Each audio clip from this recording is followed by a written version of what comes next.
What if I told you that history's deadliest pandemic didn't just kill millions? It rewired the global economy so profoundly that it accidentally created one of the first waves of ordinary people becoming millionaires. Because we often imagine the Black Death as pure devastation, cities collapsing, families wiped out, entire regions drowning in despair. But hidden beneath that unimaginable suffering was a strange economic twist. A twist so powerful that it reshaped wealth, rewrote social classes, and shifted who controlled land, labor, and money. And here's the mystery. How does a world where nearly half the population dies end up producing some of the wealthiest peasants, merchants, and landowners in history? Who were these unexpected winners? How did they rise? And why does the same pattern of disaster-driven wealth transfer repeat itself in modern times, from the 2008 crash, to COVID-19, to every recession before it?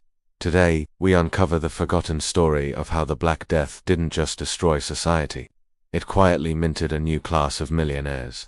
Stay with me, because the forces that reshaped wealth in 1347 are still shaping it today. And the shocking part, most people don't realize it's happening again. To understand how such an explosion of new wealth was even possible, we need to go back before the plague arrived to the fragile economic system of medieval Europe. Picture this. Europe in the early 1300s was a rigid hierarchy, a world where your birth determined everything: your job, your rights, your wealth, your future. At the top sat the nobility and the church owners of almost all the land, the only real source of wealth. Below them, peasants, farmers, and laborers trapped in a system we now call feudalism. You didn't choose your work. You didn't negotiate your wage. You didn't move up in society. You owed labor. You owed rent. You owed obedience. And the system depended on one thing above all else: a massive population of workers. But here's the twist. By the mid-1300s, Europe already had a problem: overpopulation. Too many workers, too little land, wages were low, food was scarce, and wealth was locked at the top. Then, in 1347, a ship arrived in Sicily. A few sailors were sick, a few rats carried fleas, and a microscopic bacterium called Yersinia pestis slipped into Europe, unnoticed. And everything began to unravel. The Black Death spread faster than any disease Europe had ever seen. Cities were overrun, villages emptied, entire regions fell silent. By 1352, the numbers were unthinkable: 25 to 50 million people dead, between 1/3 and 1/2 of the population gone. Some towns completely abandoned. Economies don't survive that level of collapse. But here's where the story turns. Because while the population fell off a cliff, land didn't disappear. Resources didn't disappear. Houses, tools, farms, workshops, they were still there. The only thing missing, people. And that imbalance: too much land, not enough labor, triggered one of history's most dramatic economic shifts. A shift that would unlock wealth for people who had spent generations trapped in poverty. Let's break down what happened next, step by step. 1. Labor became scarce, dangerously scarce. If you were a farm worker or craftsman before the plague, you were replaceable. After the plague, you became the most valuable person in Europe. Nobles were now desperate. Cities were desperate.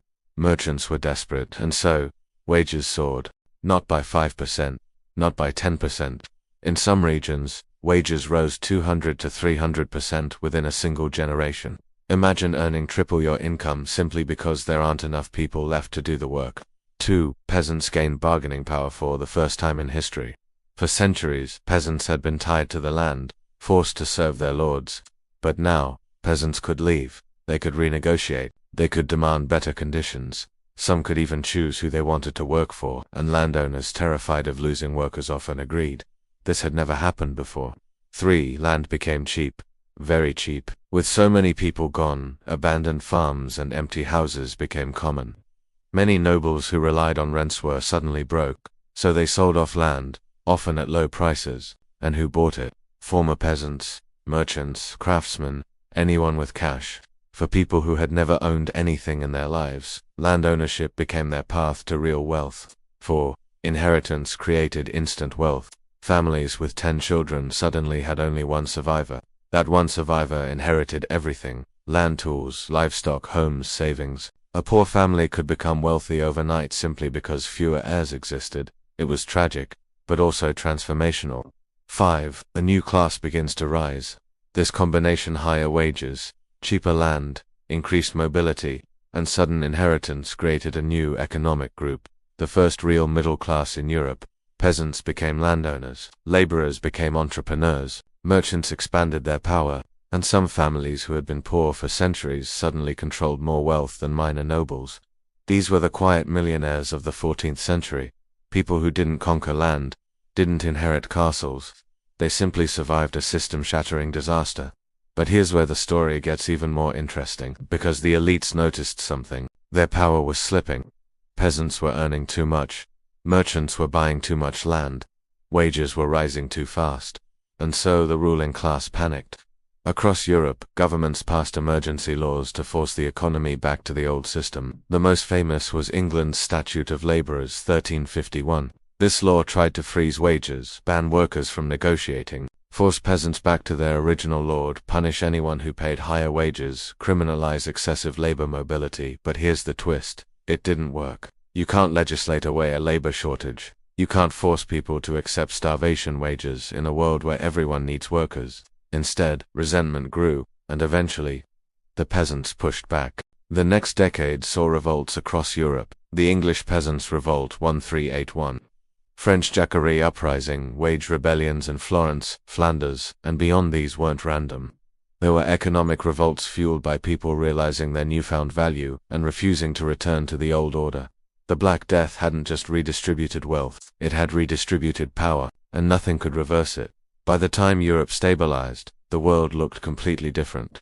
Here's what the new millionaire-making economy produced. 1. The death of feudalism. Feudalism depended on cheap, abundant labor. The plague permanently broke that. By the 1400s, feudal dues were collapsing. By the 1500s, serfdom in Western Europe was mostly gone. Workers were no longer tied to the land. They were tied to opportunity. 2. The rise of the wage economy as peasants demanded wages instead of labor obligations. Europe shifted from forced labor gives paid labor. This was the birth of a market economy where earnings, not birth, determined your future. 3. Merchants and artisans grew. Rich cities like Florence, Venice, and London exploded with new wealth. Labor shortages meant more opportunities, more upward mobility, more business formation, more innovation, more economic freedom. The plague indirectly fueled the beginning of capitalism, for land became democratized. Instead of being controlled only by nobles, it now spread across thousands of smaller owners. This created local wealth, independent farmers, regional markets. Community prosperity. 5. Education and skill became valuable with fewer workers. Skilled individuals became essential and highly paid.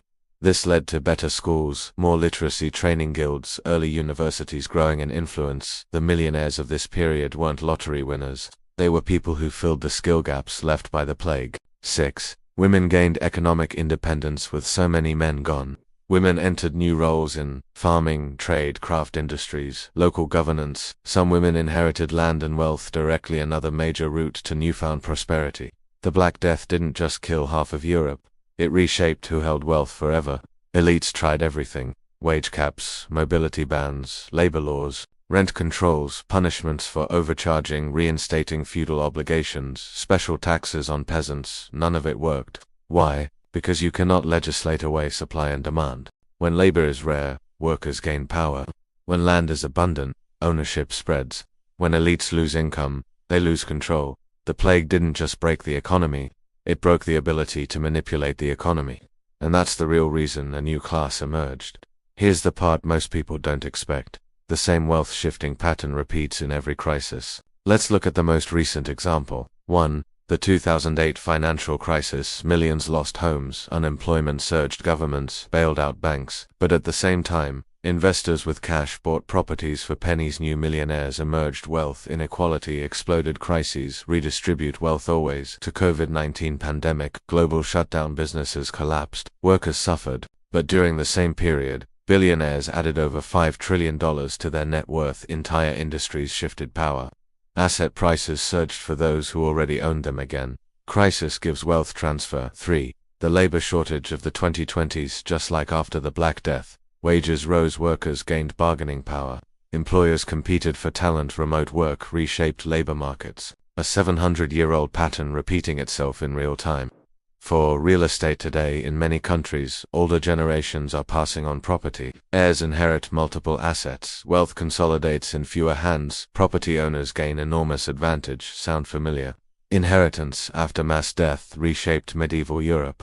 Inheritance after demographic shifts reshapes the modern economy. 5. Technology-driven scarcity in the past. Labor shortages created winners. Today, skill shortages create winners. Those who control AI, automation, data, software, intellectual property, are playing the same role medieval landowners once did. Technology is the new land, and its owners become the new millionaires.